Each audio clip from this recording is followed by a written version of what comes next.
guest, Jenny Footle, is the heart and driving force behind Beautiful Feet Wellness. She graduated with a Bachelor of Arts degree in International Relations with a focus on human rights and a minor in dance in 2013 from Knox College. She also holds certifications in group fitness, Zumba, yoga, wellness coaching, and personal training. She has been teaching various kinds of dance and fitness since 2008 and has been working with survivors of exploitation and the organizations that support them for over a decade, including 7 years in Denver. Jenny is dedicated to empowering others on their path to reclaiming their lives. Hi, Jenny. Welcome to the Conscious Cup. Hey, thank you. It's good to have you here. Guys, this is my other lovely nonprofit partner, Jenny, and she runs an organization called Beautiful Feet Wellness.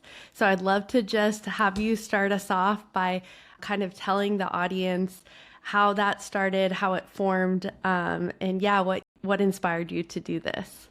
Yeah, so I guess kind of the backstory of how we got to Beautiful Feet Wellness is, for one, I have lived experience in human trafficking. I'm a survivor myself, and I had moved to a new area, and I was really looking for, honestly, community of other survivors and just people who are easy to talk to and get along with, who had similar experiences.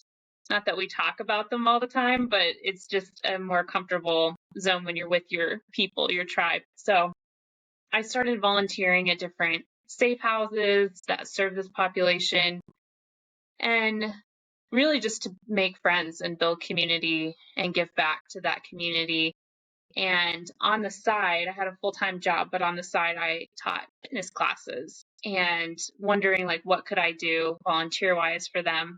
And a lot of them would complain about their body or how they're feeling or just being stuck, especially if it wasn't safe for them to leave.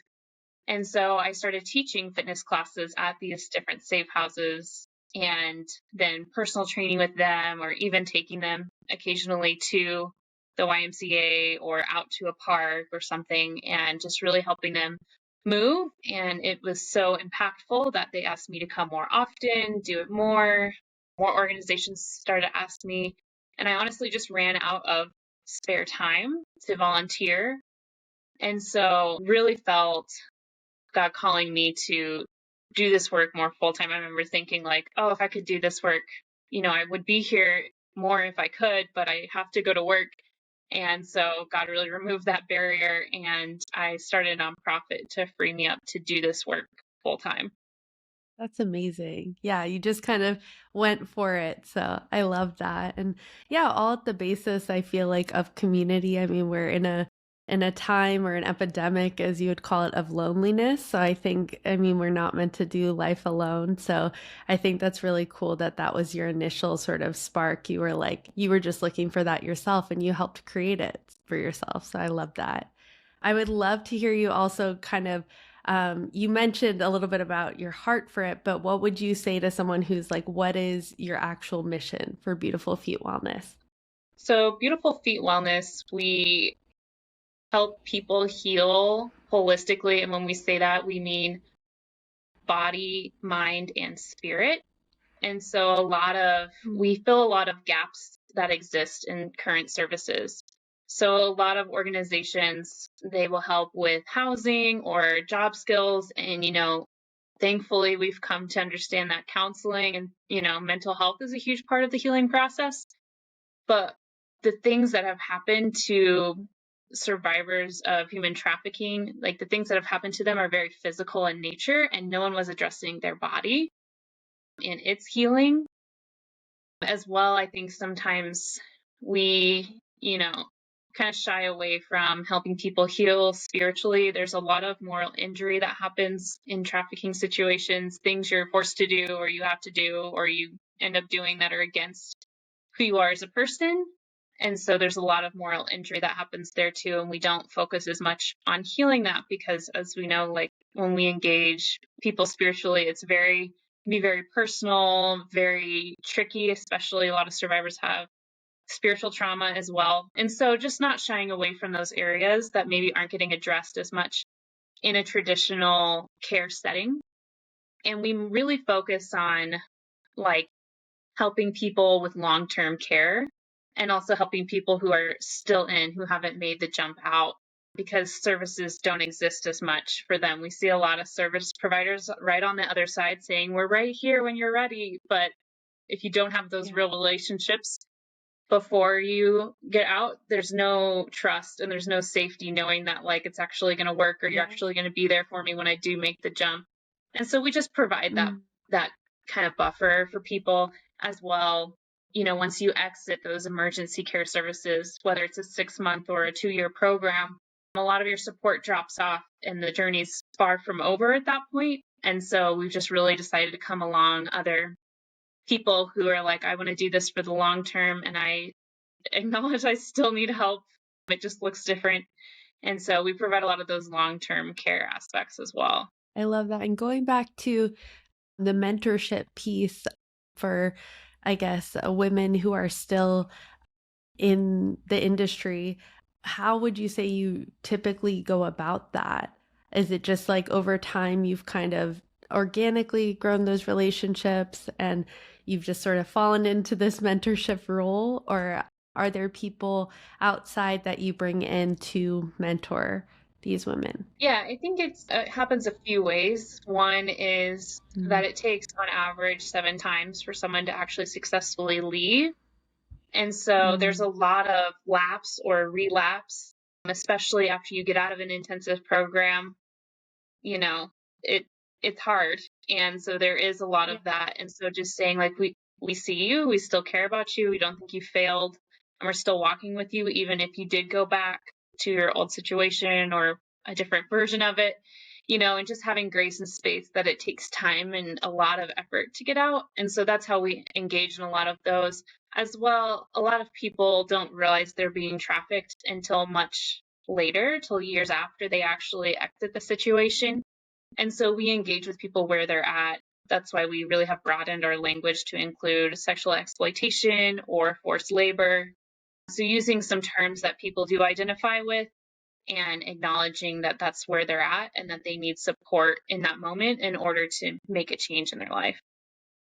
I love that. I love that. And to your point, yeah, I haven't heard of really any other organizations. Like, I know that there's a few that do like outreaches, but that sort of building those relationships, whether it's daily or weekly, you know, checking in and really like trying to do life as much as possible with these women, and also like removing that judgment, you know, that I think a lot of society has, you know, and everything. So I think that's amazing what you're doing, and I'm sure inspiring to our audience and listeners as well.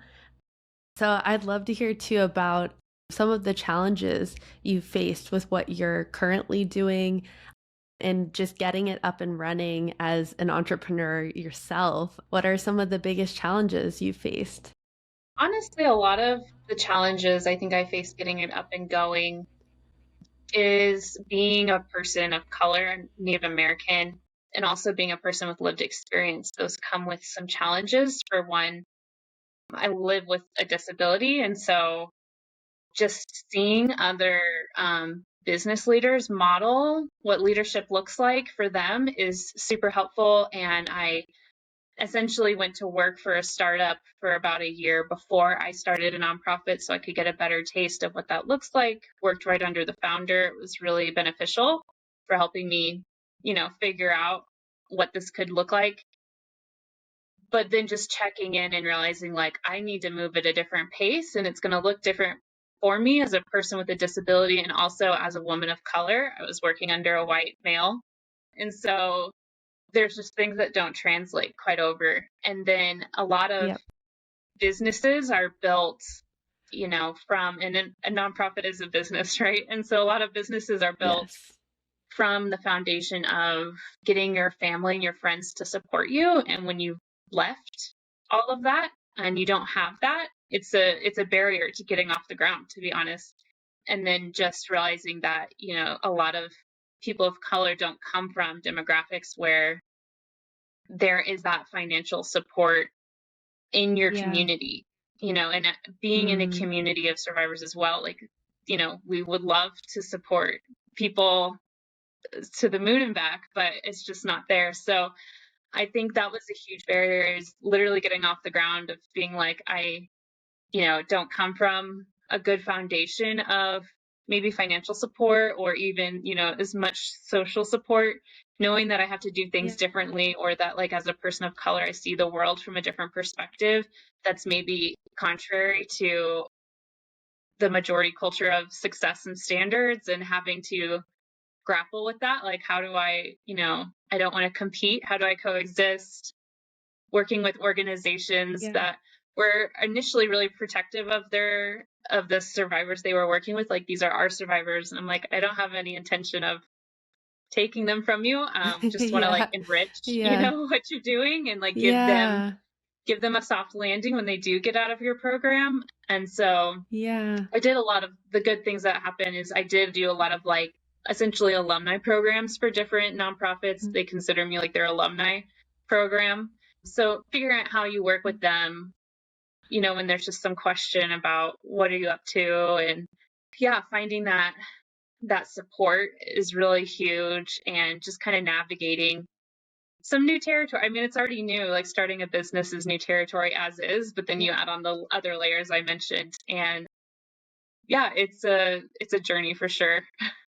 Yeah, that's amazing. Thank you for sharing. Yeah, I was gonna say, I know offline you and I have had some of these conversations about, building a business and our visions for our respective businesses. And I know one thing we've talked about too is like how to hang on to sort of your morals and ethics in terms of the type of infrastructure you want to create in your business. So, what would you say about, I guess it's more maybe what you seen that you don't want to do that helps you to know what you want to do. But yeah, what are some of those, I guess, key learnings for you that have made you go, okay, I want my business to have this? Because, like, for me, I feel like in terms of like selling, coffee and pancake mix and all of that, it's like transparency in that process, but also transparency even with like funding and like how do I communicate that to my buyers. And yeah, so there's always, I'm always working on that, but that's like a key, I guess, value I have for my company. So, yeah. Yeah, I would say a big one for us is that we are committed to doing the work clean. When I say that, I mean we definitely like we stick to like our ethics and our ethos, really, and don't deviate. So, in businesses, people ask you to like compromise here, or like, can you do this or whatever? And definitely like working in relationship with people, and there's like, there will be compromise and there will be like, different things, but just making sure that we're always just being really clear, and we're being, really like clean in the work that we're doing, and not I don't say do anything shady, but I mean, that's, a given. Yeah. But Yeah. it was like a really Yeah. intentional, it's like, if this goes against your heart, and this really goes Mm. against who you are as a person and like the things you stand for, to be like, it's okay. And the world is big enough and there's other opportunities out there. This isn't the only opportunity. And another big foundational piece that we had is that we do things in collaboration, we do things in partnership. I never wanted to do things alone. I actually tried to start Yeah. another nonprofit in collaboration with someone, and it didn't quite work out. So I'm like, well, that kind of feels alone, but not really. Like from the get go, I've had Yeah. an advisory board and they're all very involved in the Mm. organization. I highly depend on volunteers. I depend on the other survivors and their input. Like, I wouldn't want to do this work without their input. I'm really big on data and surveys. So I ask them all the time, what do they need? What is working for them? What is not working for them? And I'm constantly doing research around like, what are the most effective forms of trauma informed care, and, stuff like this. And so I love partnering with community members and community partners. And it's like, I never want to get to the point where I'm just doing it. And like my dream is that like I can walk away, which does happen. I can walk away from the org and, take a break, either go on vacation or just get, a little break away, and it will continue on without me, which is like Yeah. It feels so good that that can happen and that we've gotten to that Yeah. place. But that's a huge thing for me is that if I'm really pushing community and Mm. how important it is, like that I practice what I preach. And so it's not fun for me to do it alone. And I definitely make sure that it is like at the core of everything we do. That's amazing. Yeah. I was going to say, in terms of your program, so how do you help individuals reorient their perception to their bodies and their value? Because I know that's directly tied into community. You can go any which way with this. I know dance, fitness, obviously, nutrition, all of that. But also, you're in school. So I don't know if you want to share a little bit about that. You have your hand in so many different things right now, and they all are so like integrated into one another. Yeah, so that's a, good point. I did go back because we do a lot of research and it was just the most effective way to do the research. Mm. But I am in school for public health. And so public health, if you're unfamiliar with what this even means, it means that we look at a person and their health from all angles. And we consider that everything in their life factors into their health. So that is where they're living, that is how they grew up, that is their ethnicity, that is their class, their job, their education level, the access to nature or like a polluted environment, their access to transportation. All these things factor into a person's health. And, what we really have factored in is also whenever you are sick or when you're unwell, you have to take off work. You have to then pay medical bills. Um, Life is not as fun for you, among other things. Your brain Yeah. doesn't work as well, your Yeah. body doesn't work as well. You have more Mm. stress in your life.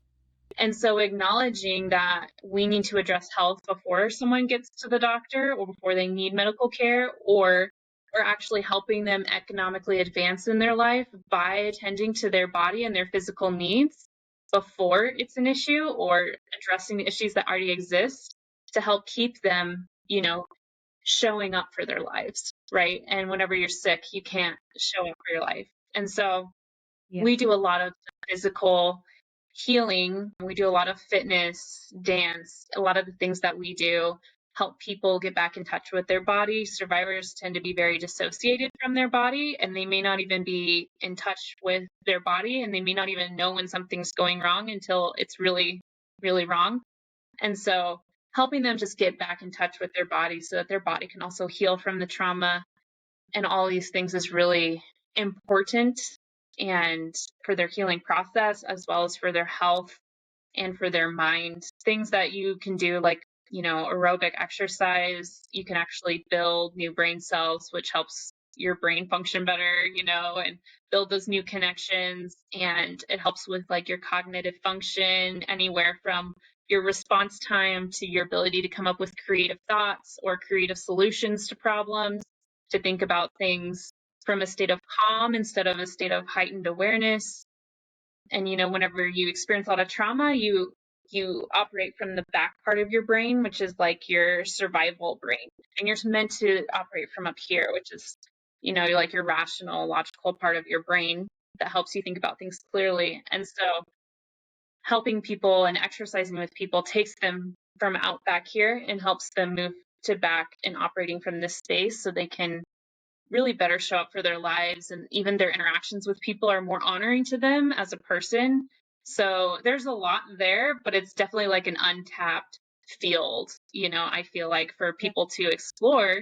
And especially for survivors, their access changes all the time. They may not have access to different people like their caseworkers or therapists or what have you, Yeah. but the ability to actually use your body to heal and like go for walks and stuff and knowing that that actually can help you is really powerful. Yeah, I mean, I haven't been through what you've been through, but in terms of your specific trauma, but I think a lot of our listeners can relate to, not having this perfect life, having been through hardships. And I don't think there's anyone that really shows you, and like you said, sometimes access, or maybe you're in high school or college and it's just not clear the path of how do I address this? Because it's, you know, I'm getting panic attacks now, or, you know, whatever the case may be. And I found like even just what you're saying in terms of like taking walks or being out in nature, for me, even on my worst, you know, health day, because I struggle with chronic illness, it's like even on my worst health day, just getting outside is so healing. And just Mhm. like, I know people kind of throw, you know, these sort of like easy steps, like 3 steps to just like, you know, get better. But what I hear you saying is it's a journey, you know, so it's not just something that like you do your breathing exercises one day and then like you're never going to have another panic attack again. So, or you're never going to be triggered by something. And so I think it's really cool that you meet people and help them work through some of these things that are being brought up and triggered, because it is really hard to integrate your mind and body, especially after you've been through a really significant trauma and so or traumatic experience. And so yeah, I think it's just incredible the work you're doing, and it's very in this niche. I feel like in the anti-trafficking realm with all these different organizations, like I haven't talked to another person in another anti-trafficking organization that's doing what you're doing. So I'm very grateful that we actually got connected through our mutual friend Laura, who I went to college with. So, and yeah, like you said, you're so open to collaboration, and I think that's awesome. And yeah, I'm the same way. Like, even though I'm the sole founder of my organization, I think just having any advisors you can talk to and just brainstorm with, and just yeah, having good partnerships like this one and staying in touch, because I'm not on the front lines like you are with this issue, but to be able to just kind of empower and like support the work that you are doing up front, I think is just, I feel very grateful and privileged to do that. So yes, thank you. But on your website, you mentioned that freedom doesn't come with a completion certificate, and I just think that's a really powerful statement. Can you expand on that idea, I guess? Yeah, I think a lot of people have this perception, and it's also, I mean, it's reinforced in our media, so it's not that you're just delusional, Mm, right?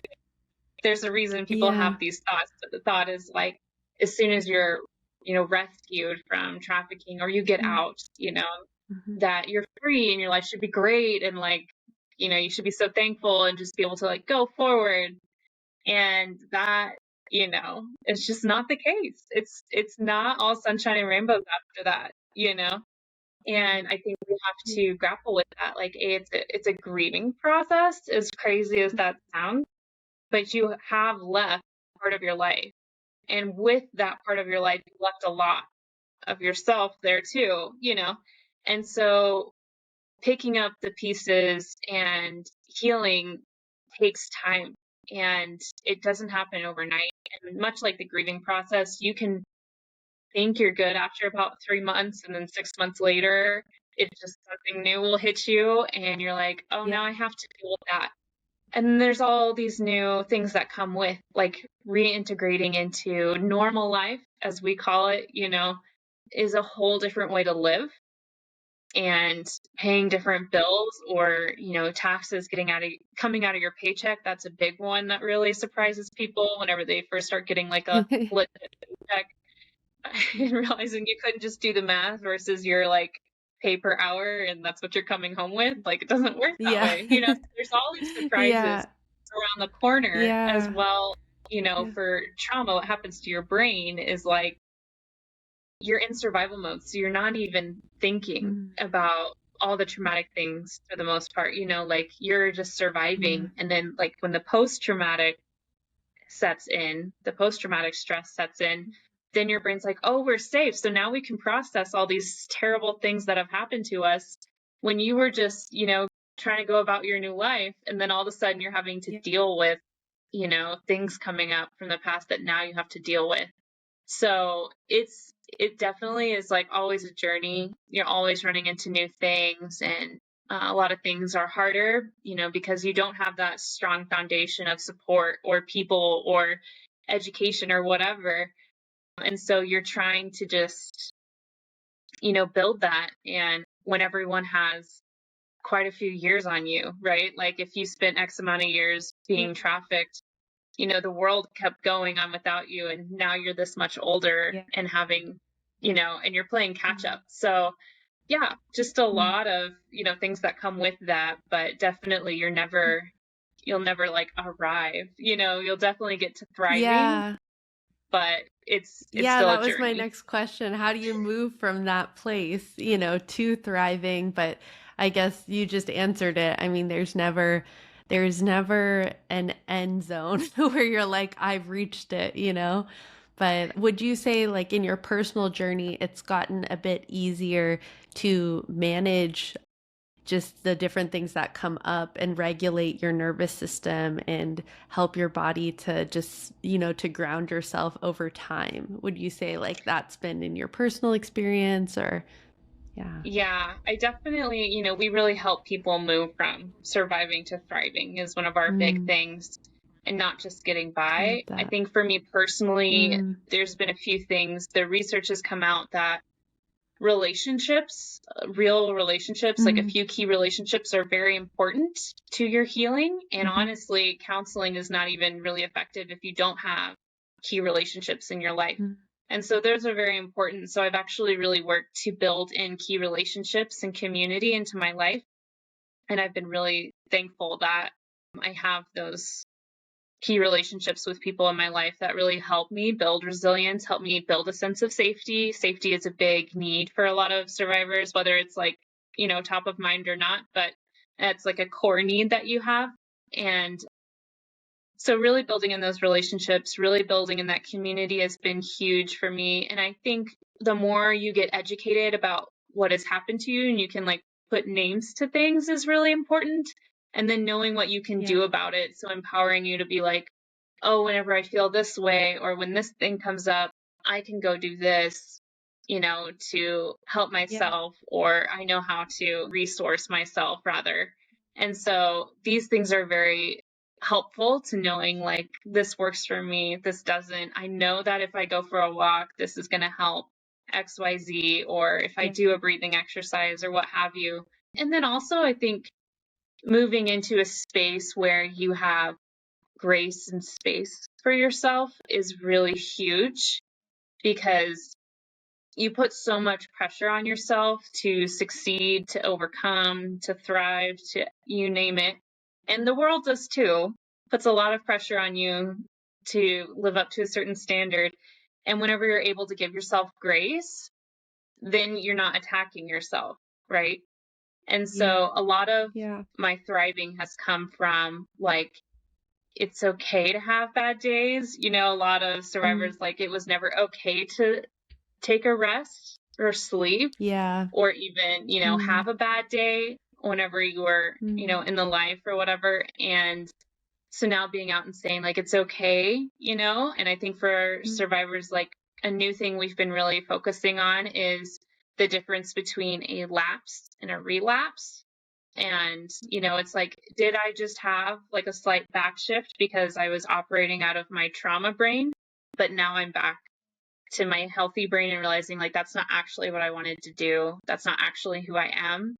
And moving forward, whereas I think before you would have kind of like a backslide and be like, oh my gosh, am I still like that? Do I still do yeah, those yeah. things? Like, You go I'm all the never way going to get back. better. Yeah. Yeah, I have to start over Mm, now. And it's like, mm, no, it's not how trauma works, and you don't. That's not the reality. yeah. So, Yeah, I was gonna ask you, are there different in the research you're done in public health and what you're studying, are there different diagnostic criteria that help you, I guess, differentiate between what is a lapse and what is a relapse with someone?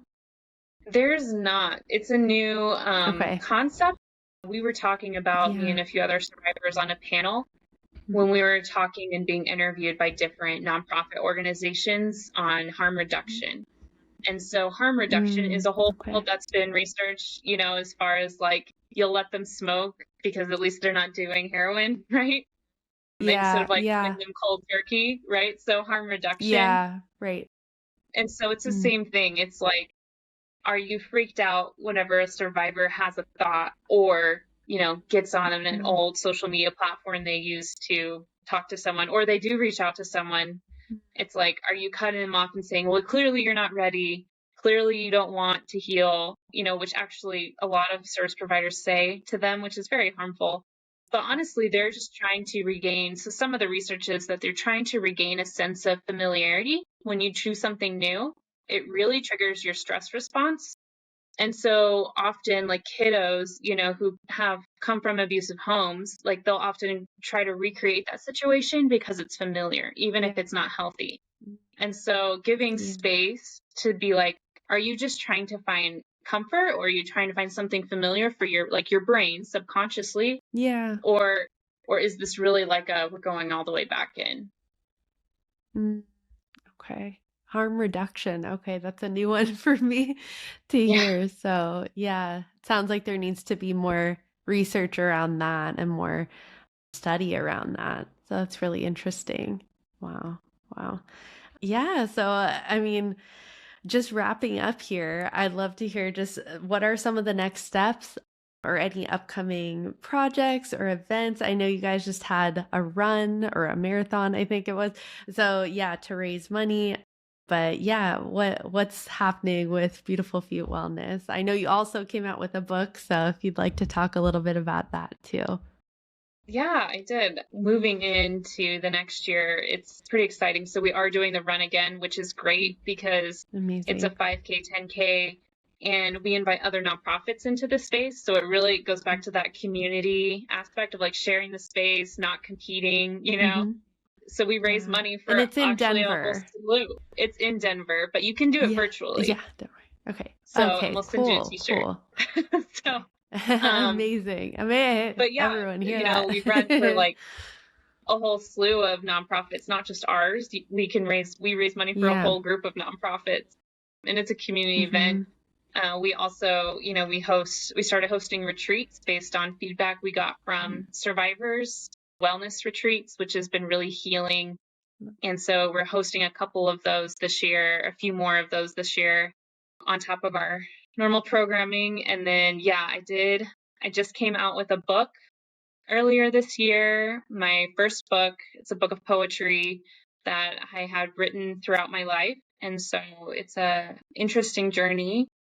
Definitely something you want to not digest all in one go, but it is pretty insightful. We often use dance and poetry. We do performances throughout the year, and we use poetry as like more of like an honoring and dignified way to just really use art, use something, turn stories that are maybe hard into something beautiful, which is really healing for the survivors we work with to do those projects as well. It's impactful for the community and allows the community to interact with it at whatever level they're ready for, whether they just want to come and see a performance or they really want to get deeper into the heart of this issue. So, Where can people go to find you if they want to hear more about the work you're doing? yeah, they can go to the website. It's beautifulfeetwellness.org. That's the best way to get a hold of me, to find out what we're doing, and learn more about our work. Amazing. We will plug that. But thank you for joining me on the Conscious Cup. Yeah, thank you.